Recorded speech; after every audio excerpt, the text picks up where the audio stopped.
Eu trouxe hoje nessa série de leituras de livros que são inspiradores para mim, um livro que eu acredito que é até uma ousadia falar sobre ele, de tão genial, de tão complexo que ele é, que é o livro do Desassossego, do Fernando Pessoa. Eu tô lendo há muitos anos esse livro e sempre tem algum fragmento inédito, porque eu escolhi ler esse livro não de forma linear, mas eu li de forma linear até um determinado momento e depois eu decidi abrir aleatoriamente, vez ou outra um trecho. Às vezes eu fico horas, né? Quando eu decidi falar desse livro, foi há uma semana que eu decidi falar do Desassossego, que ele vem me acompanhando, assim, eu venho descobrindo novos e maravilhosos trechos. Uh, Essa é uma obra que nem dá para considerar inacabada. Eu vejo uma beleza muito grande, assim, uma coisa até um pouco misteriosa, né, no Fernando Pessoa, e vou explicar o porquê. Depois da morte dele, foi descoberto, né, no lugar onde ele morava, assim, um lugar ainda cheio de trechos que não foram publicados e tal, e alguns desses trechos tinham as iniciais ali LD escritas, que os pesquisadores, os estudiosos atribuem ao livro do Desassossego como novos trechos. Então tem até uma edição revisada com trechos inéditos do livro do Desassossego, não publicadas pelo Pessoa, mas depois da sua morte, né? E uma coisa que eu acho muito interessante, quando eu comecei a ler o livro do Desassossego, eu não estava entendendo muito bem do que se tratava, embora eu tivesse estudado Fernando Pessoa, pelo menos um pouco, né, na escola. Eu não me lembrava muito bem desse negócio de heterônimo, do que era e tudo mais. Eu comecei a ler, fiquei um pouco perdida, mas como eu sabia que era um livro muito bacana, assim, eu fui pesquisar a respeito do livro. E é uma prática que eu gosto bastante de fazer, assim, de entender o contexto do livro antes de mergulhar nele. E esse livro me acompanha há muitos e muitos anos. Uh, eu me lembro que quando eu vivia na Itália, eu comprei o livro também em italiano, porque assim, é uma honra a gente ter uma obra dessas é, escrita no português, né? Mas eu comprei o livro para eu aprimorar o meu italiano. Então eu tinha a versão em português, tinha a versão em italiano. E Libro della Inquietudine. Ai, que lindo, né? Adoro italiano. E para eu desenvolver um pouco melhor o meu italiano. E desde então eu venho lendo o livro, assim. Eu adoro, sou encantada. Eu acho que cabe, antes de eu falar a respeito de alguns trechos aqui, alguns trechos curtos que eu selecionei para a gente ler, um pouquinho a respeito do que é esse heterônimo, né? Do que são esses heterônimos. O Fernando Pessoa, ele tem mais de 70 heterônimos, né, atribuídos à criação dele. E novos podem ser descobertos porque tem material novo surgindo ainda, né? Material encontrado depois da morte do Fernando Pessoa. E heterônimo, a diferença de um heterônimo para o pseudônimo, e eu estou explicando isso porque eu fui aprender o que era heterônimo com o Fernando Pessoa, é que, por exemplo, pseudônimo é tipo, eu, Aline, vou e escrevo um livro, eu escrevo uma poesia e ao invés de assinar o meu nome, eu vou e assino um outro nome, assino, coloco um apelido, coloco um nome criado aí. O Fernando Pessoa, ao criar um heterônimo, ele criava uma persona, toda uma personalidade, uma pessoa que tem data de nascimento, tem histórias familiares, dramas, traumas, tem orientações políticas, visões de mundo, de filosofia, de crenças, de descrenças, tem toda uma complexidade psicológica, tem toda uma característica profunda de personalidade, todas elas únicas, né? Uma coisa riquíssima, assim. Então ele separa bastante, né? O que é dele e o que é obra desses heterônimos. Então esse livro aqui é um livro que é um agrupamento do diário do Bernardo Soares. E é interessante porque assim, o prefácio do livro é escrito pelo Fernando Pessoa, dizendo como conheceu o Bernardo Soares. Então, quem não entende nada de Fernando Pessoa e começa a ler o Desassossego não entende nada, porque calma lá. Por que o Fernando Pessoa está escrevendo o prefácio? Quem é esse Bernardo Soares? Da onde que vem isso? E é muito lindo, assim, é muito genial, né? Porque nesse início, nesse prefácio, tá lá o Fernando Pessoa descrevendo essa figura interessante que ele via almoçando no restaurante e tal. Ele descreve fisicamente o Bernardo Soares, coloca alguns traços também da vida dele, né? Nada o obrigara nunca a fazer nada. Em criança, passara isoladamente. Aconteceu que nunca passou por nenhum agrupamento, nunca frequentara um curso, não pertencera nunca a uma multidão. Aqui ele fala que o Bernardo era uma pessoa bastante isolada, que ele não tinha amantes nem amigos. E o próprio Fernando, né, a aproximação do Bernardo com o Fernando se deveu muito a uma vontade, a uma necessidade do Bernardo de deixar os escritos dele para que alguém publicasse. Então ele suspeita até da amizade que eles tinham, que era uma amizade com esse fim, a publicação do livro. Quando começa o livro, né, parte 1, Diário de Bernardo Soares, ajudante de guarda-livros na cidade de Lisboa. Então, o início do livro, ele é bastante biográfico, assim, o Bernardo Soares vai falar bastante dele, da infância dele e tudo mais, e o restante, os trechos, eles podem ser lidos de uma forma bem aleatória, como eu disse, né? Eu adoro deixar o livro em papel, tô lendo aqui no Kindle, mas o livro em papel perdido pela casa, para eu poder, vez ou outra, abrir num fragmento aleatório e vem sempre uma coisa incrível, né? Nem sempre de belezas e otimismo, tem coisas assim profundas que são chacoalhão, tapa na nossa cara, mas que sempre, sempre, sempre me provocam uma reflexão muito, muito rica. É um livro incrível esse, é um livro daqueles que vale a pena comprar mesmo, assim, para ter em casa e ir consultando de vez em quando. Livros de cabeceira.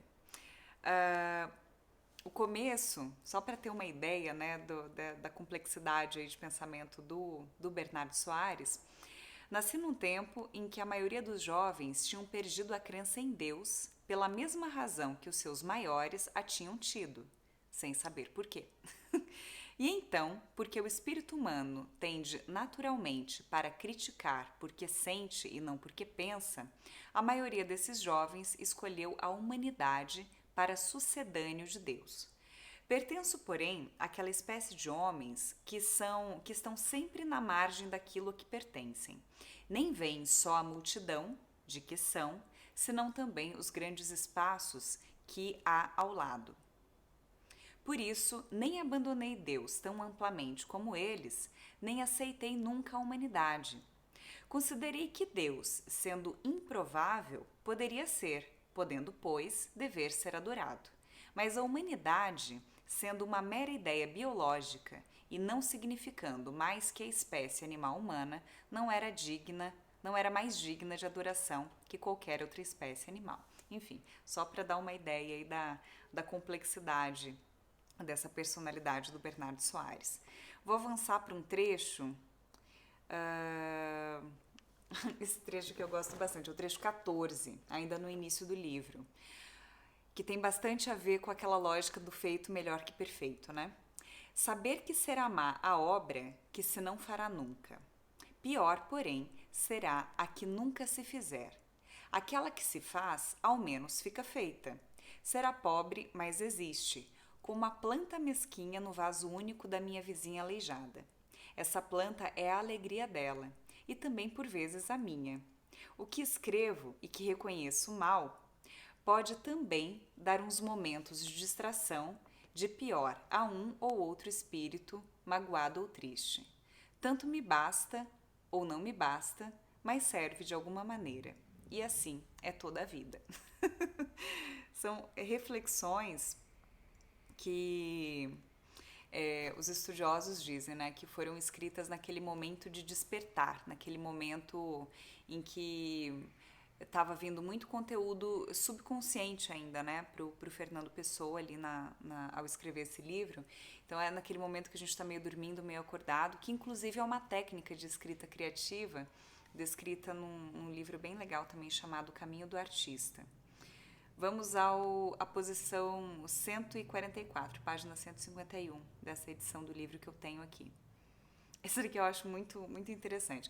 Quanto mais alto o homem, de mais coisas tem que se privar. No píncaro não há lugar senão para o homem só. Quanto mais perfeito, mais completo, e quanto mais completo, menos outrem. Essas considerações vieram ter comigo depois de ler num jornal a notícia da grande vida múltipla de um homem célebre. Era um milionário americano e tinha sido tudo.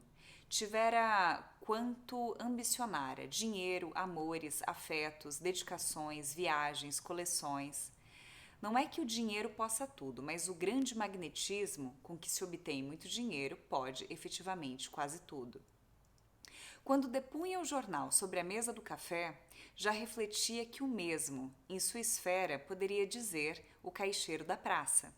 Olha só a comparação dele com o milionário e o caixeiro da praça. Mais ou menos meu conhecido que todos os dias almoça, como hoje está almoçando, na mesa ao fundo do canto. Tudo quanto o milionário teve, este homem teve, em menor grau, e certo, mais para sua estatura. Os dois homens conseguiram o mesmo, nem há diferença de celebridade, porque aí também a diferença de ambientes estabelece a identidade. Não há ninguém no mundo que não conhecesse o nome do milionário americano.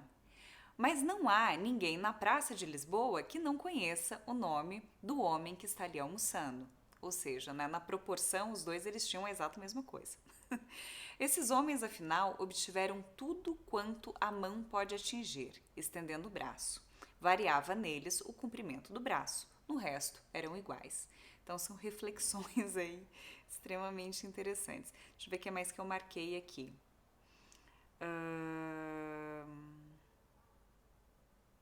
Essa daqui é muito forte, muito pesada. Posição 161. É legal, assim, mas é o soco no estômago, né?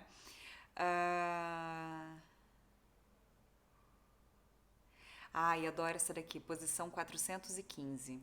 O trecho 415, né? A posição é muito coisa de quem lê Kindle e nem é a posição, é o trecho 415. As figuras imaginárias têm mais relevo e verdade que as reais. Isso aqui é bem para quem tem a mente imaginativa, né? O meu mundo imaginário foi sempre o único mundo verdadeiro para mim. Nunca tive amores tão reais, tão cheios de verve, de sangue, de vida, como os que tive com as figuras que eu próprio criei. Que leais, tenho saudades deles, como outros, porque passam. Ai, que demais. Essa daqui eu adoro. É o trecho 444, já lá na frente, na página 419 do livro, dessa edição que eu tenho. Isso daqui, ó, me lembrou muito esse momento de quarentena. Eu destaquei ele por conta disso. Eu tava falando, né, dos meus amigos artistas que estão fotografando o sol entrando pela janela, fazendo desenhos no chão e tal. O raio de sol entrou de repente para mim, que de repente o vi. Era, porém, um risco de luz muito agudo, quase sem cor, a cortar a faca nua o chão negro e madeirento, a avivar a roda de onde passava, os pregos velhos e os sulcos entre as tábuas, negras pautas do não-buraco. Muito seguidos, seguiu o efeito invisível da penetração do sol no escritório quieto. Ocupações do cárcere. Só os enclausurados veem assim o sol mover-se, como quem olha para formigas. Ai, Josi, vamos ver se eu marquei mais alguma coisa? Acho que tem mais um trecho só. Mais dois, mas essa frase e mais um trecho aqui que eu marquei para compartilhar aqui nesse vídeo. O trecho 478. Toda a paisagem não está em parte nenhuma. É só isso o trecho, gente. Isso aqui, ó. Que eu marquei. Mas não dá para ficar horas pensando nisso? Toda a paisagem não está em parte nenhuma.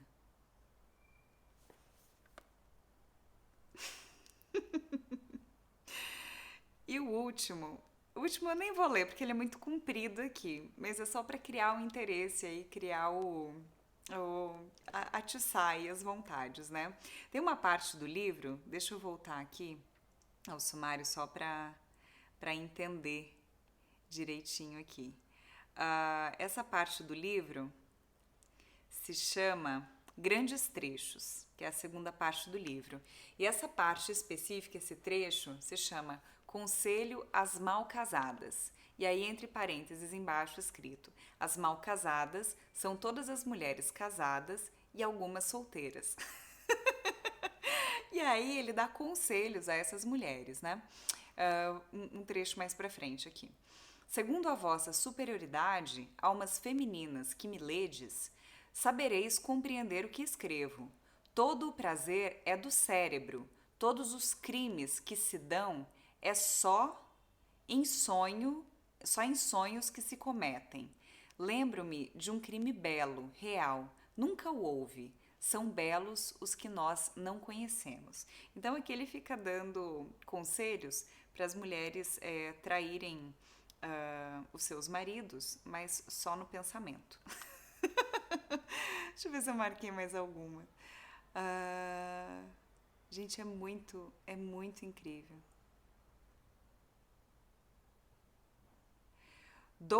Dou-vos estes conselhos desinteressadamente, aplicando o meu método a um caso que não me interessa.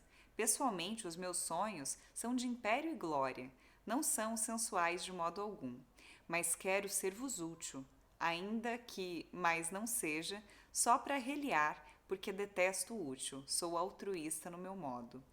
Ponho-me ensinar-lhes como trair o seu marido em imaginação. Acreditem-me, só as criaturas ordinárias traem o marido realmente, porque o pudor é condição sine qua non de prazer sexual.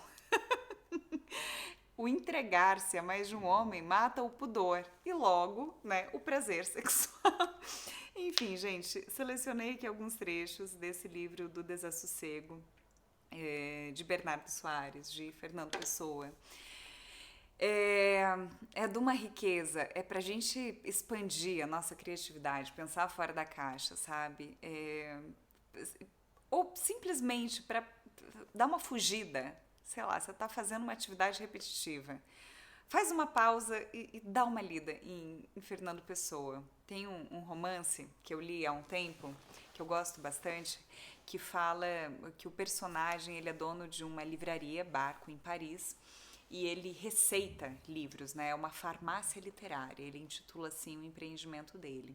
Então, tal qual, né, esse personagem da farmácia literária, eu acredito que o livro do Desassossego é um remédio bastante universal para a cura dessa falta de humanidade, de empatia, de compaixão, de beleza no olhar que a gente está vivendo ultimamente. É isso por hoje. Até a próxima leitura.